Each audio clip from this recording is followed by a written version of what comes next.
On the surface, this looks like a Ferrari, but it's not. On the surface, this looks like a Lamborghini, but it's not. On the surface, this looks like a really crusty kit car, and it is. And this is something called a Zimmer Quicksilver. All of these cars have one thing in common, and that one thing is Pontiac Fiero. Want to see something really exciting? though probably best remembered for combusting,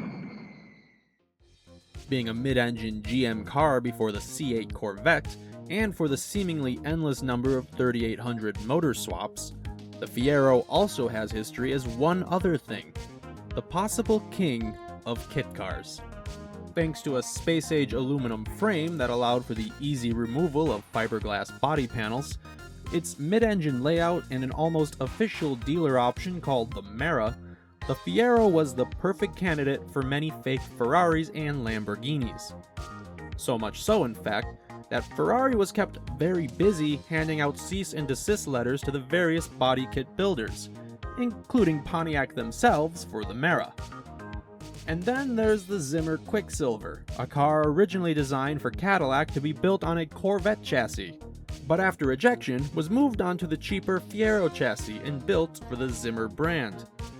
And let's not forget the Fiero's many famous film appearances.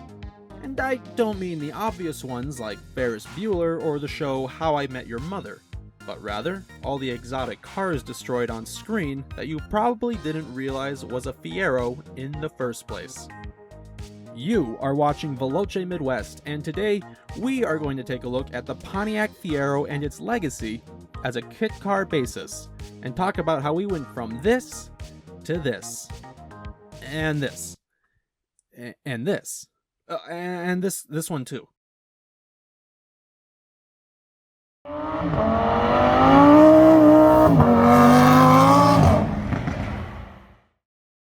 World-class sports car, a term not to be used lightly, but one we use proudly to describe the new Fiero GT.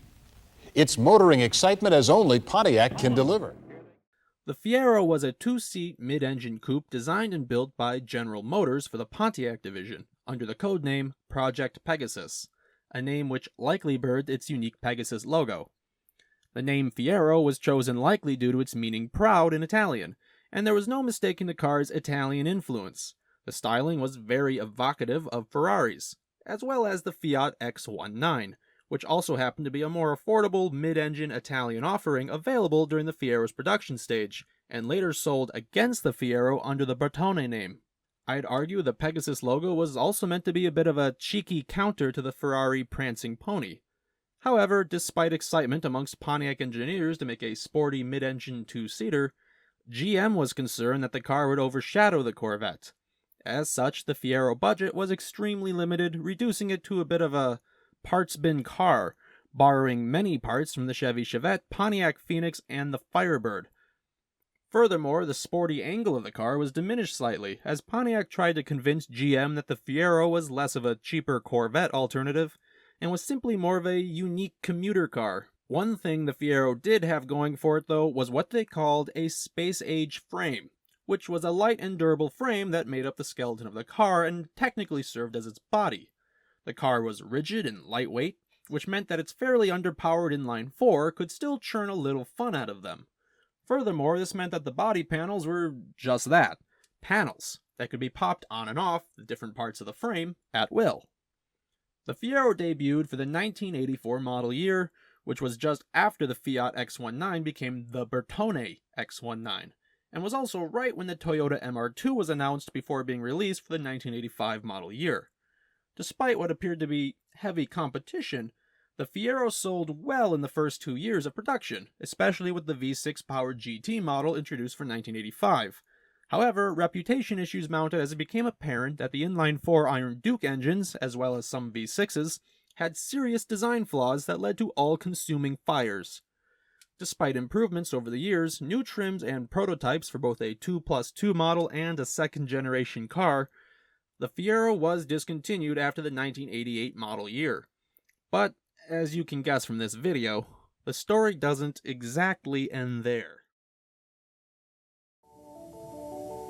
From Corporate Concepts Limited in this unassuming little Michigan farm community of Capac on the outskirts of the American automobile design capital comes true European excitement in an American package. The Mera. With there being enough Italian connections with the Fiero already, Pontiac engineers wanted to go a step further and release a new model for the Fiero that capitalized on the similarities and serve as a better-looking, higher-end model. Without GM's official endorsement, Pontiac turned to corporate concepts out of Michigan who took inspiration from the Ferrari 308 due to the popularity of the show Magnum PI, and created a new body for the Fiero, as well as make some modifications to the frame to make the Fiero wider and longer, albeit only slightly. They called this new model the Mera, and it had Mera-specific badging. However, to say that they took inspiration from the 308 is a little bit of an understatement. Rather, it was almost the spitting image of the 308. It even received 286 badging, a reference to the engine displacement and cylinder count, which of course mimicked the naming conventions of Ferraris. The body panels were practically all to a 1:1 scale, and most were completely interchangeable with the Ferrari body panels. The bumpers were straight off the actual 308, and the second-year cars had wheels made by the same company who made 308 wheels in Italy. More questionably, after you ordered your Fiero Mera, the dealership offered the choice of removing the Mera badges and replacing them with Ferrari badging. The Mera was first released for the 1987 model year and somehow escaped Ferrari's legal team into the next model year, allowing the Mera to make use of the suspension improvements made for the 1988 Fiero. Only 247 Meras were produced in total, which isn't a lot, but for one, the Mera was rather expensive at $24,000, compared to a base Fiero's price of around $8,000. And all the model really brought to the table was new looks, a wider body, and more premium interior materials, which is still a bit, but performance clearly wasn't a part of the package, especially since a Corvette was only a couple thousand more than the Mera. Furthermore, the sales for the Fiero in general plummeted in its final years. The car wasn't exactly practical, and its reputation as a fireball greatly overshadowed the many improvements for the final year. So, if Fiero sales were already low, the Mera, while an attention getter, probably wasn't enough to wasn't enough to re-establish the Fiero as an attractive automotive option. Ferrari's legal team catching up to corporate concepts and the Pontiac dealers selling Meras before the Fiero was officially cancelled certainly didn't help the Fiero either, and probably contributed to the car's already broken reputation.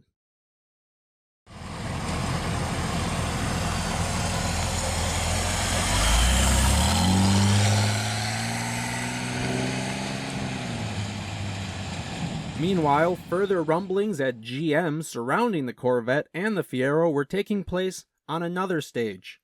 GM designer Don D.A. Johnson approached the head of the Cadillac division with drawings of an exotic-looking coupe, offering it as a potential luxury performance grand touring car to share a platform with the Corvette. Cadillac, who had virtually no performance chops at this time, shut down the idea immediately. Ironic, kind of. Despite this rejection, the sketches eventually found their way into the hands of the Zimmer Corporation, a coach builder who designed and built mobile homes, RVs, yachts, conversion vans, and trucks, and of course, their own cars. Zimmer poached Johnson from GM with the promise to build the car. Zimmer's other car, the Golden Spirit, was something called a neoclassic, or also sometimes called a replica, which was to say it was designed as a retro callback to the luxury cruising cars of the 1930s while built on more modern cars for better reliability and parts availability. While Johnson's design was partly inspired by his favorite cars from the 1960s, such as the Eldorado and Riviera, it was still comparatively a modern design, and thus would be something of a first for Zimmer. Johnson's boss's wife came up with the car's name, Quicksilver. However, for reasons of the almighty budget, the idea of using the Corvette chassis was rejected in favor of, you guessed it, the Pontiac Fiero. which actually ended up making the Quicksilver's design a bit deceptive, as it was still designed with an elongated hood that was originally intended to house a V8.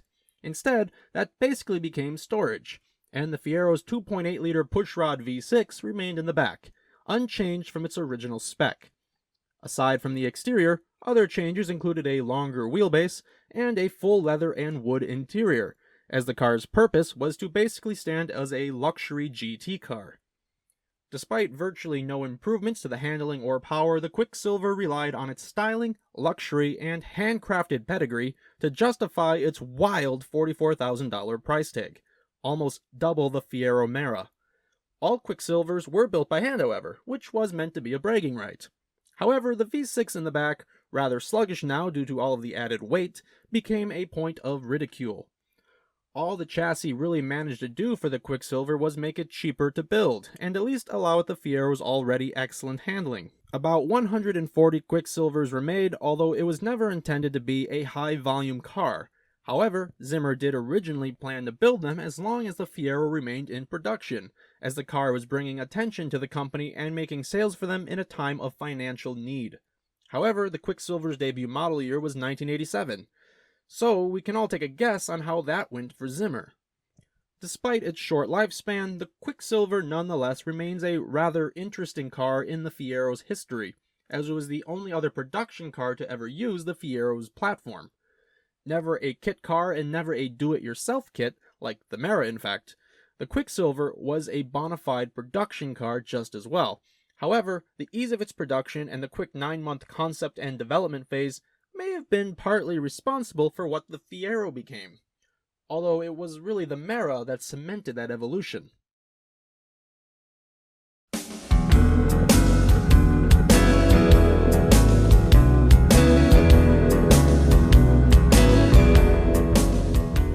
One of the conditions of Ferrari's suit against the Mera was that the molds for the panels were to be destroyed, and they were, but not before they were copied and escaped corporate concepts. Oops.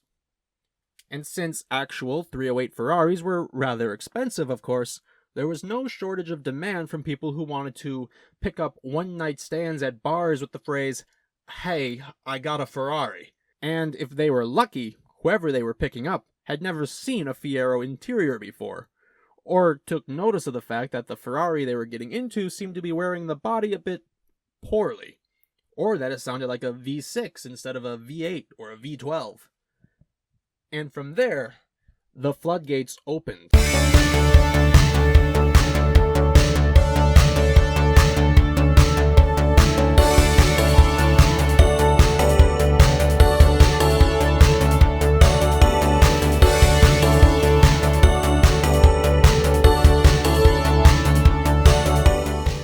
Countaches, Testarossas, Ford GT40s. This thing. This one. Oh wow, that one looks bad. Oh, a Mera. That one actually looks pretty good, actually. Look closely, and the tells are there, though some certainly were better labors of love than others. And of course, probably all of these kits were unsanctioned by whatever car they were trying to look like, with Ferrari kits being the most notable offenders. The stories of Ferrari and their copyright are legendary, so much so that it's a lot to cram into this video, but they are a stickler about protecting their brand from cheap imitations. To them, you either have a real Ferrari or you don't. And although there is a subculture of people who enjoy kit cars for the oddity that they are, there are those who do try to legitimately pull the rug over some people's eyes and convince them that they have a real Ferrari or Lamborghini. It's not a Fiero, they swear. And most people wouldn't be able to tell anyways, especially if it was only a quick glimpse. And it was that fact that got filmmakers on the Fiero kit car bandwagon. After all, real exotic cars, whether they were for stunt work or just for having in a scene, even just in the background, were expensive. And sometimes it may have just simply been cheaper to rebody a Fiero with a kit from a magazine than to get a real Ferrari or Lamborghini for a brief or dangerous scene. It was also cheaper to destroy a Fiero with a body kit than it was to destroy a real Ferrari. Aside from film cars and replicas, the Fiero's ability to turn to whatever its owner wanted also meant that there are plenty of examples of actual custom cars. Bodies not necessarily meant to copy anything in particular, but to serve as an expression of the owner and their unique taste with their customizations. Today, kit cars can still be found, often at varying prices or in varying stages of completeness. They are, however, somewhat rare. Even rarer are the cars that seemingly spurred this evolution for the Fiero, the Mera and the Quicksilver. But thanks to these cars, the Fiero was able to find a second life and continue to remain relevant long after its production period came to an end. The Fiero continues to maintain a hardcore following that's always looking for ways to improve the car and build upon it. And there are small communities and registries that still exist for both the Mera and the Quicksilver. The kit cars have a small community as well, made up of those who find the cars quirky and interesting. However, the film crews have largely moved on to CGI effects for destroying expensive cars, so their need for Fiero-based Ferraris just doesn't exist anymore. But for all the kit cars that do exist, don't be surprised to bump into someone still trying to pass off a Countach body kit for the real thing. It's just one of those things. Thanks for watching. Hey everyone, thank you for watching and tuning in. I hope you like this video. Please like and subscribe and follow the channel. There are more videos on the way, though my turnaround period for them is not the quickest. I understand that, but things have been a bit hectic lately. There are still shorts being released, and don't forget that I also have an Instagram channel where I publish some photography. So please remember to like, subscribe, and continue following. And remember to stay tuned. You and your cars.